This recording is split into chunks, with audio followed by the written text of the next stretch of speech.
All right, now that I've installed the RV carport, I thought I'd show you some of the anchoring I'm doing. Now, when they install it, they use rebar about 3 foot and nail them down. They're worthless. So what I did was I went out and bought some anchors.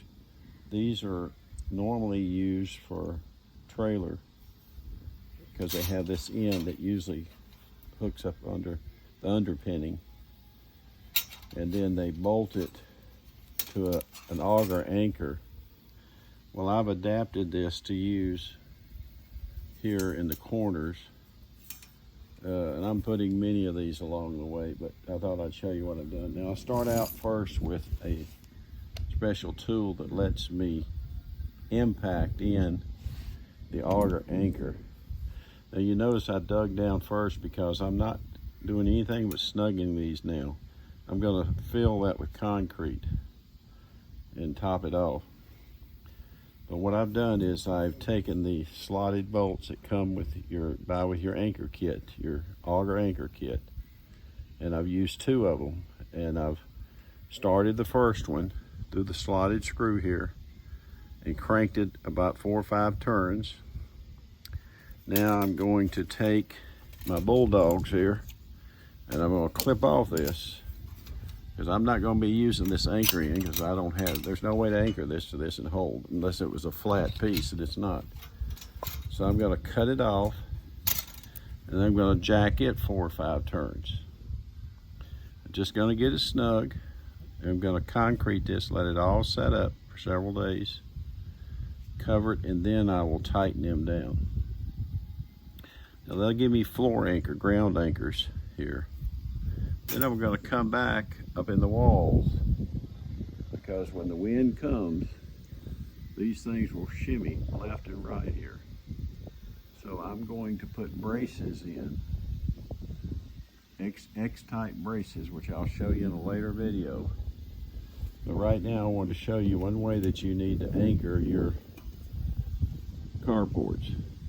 If you rely on them and you get much wind and all, you're going to be surprised at the damage.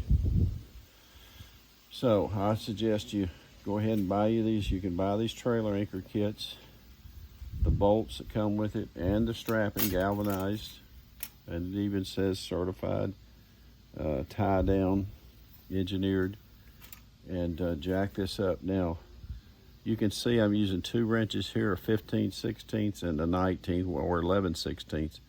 Because of the way you jack this system, you use both at the same time. As you roll one, you hold the other one in position so it locks and holds. Then you can spin it and catch it with the other one. And that's how you're rolling that, tighter and tighter. Now when you're done, you'll tighten the ends here to seal it. So that's as far as I'm going on this one. So now my job is going to be to, let's get this wrench off, cut this to length about here, feed it through and start threading it until I get it snug. Then I'm going to stop.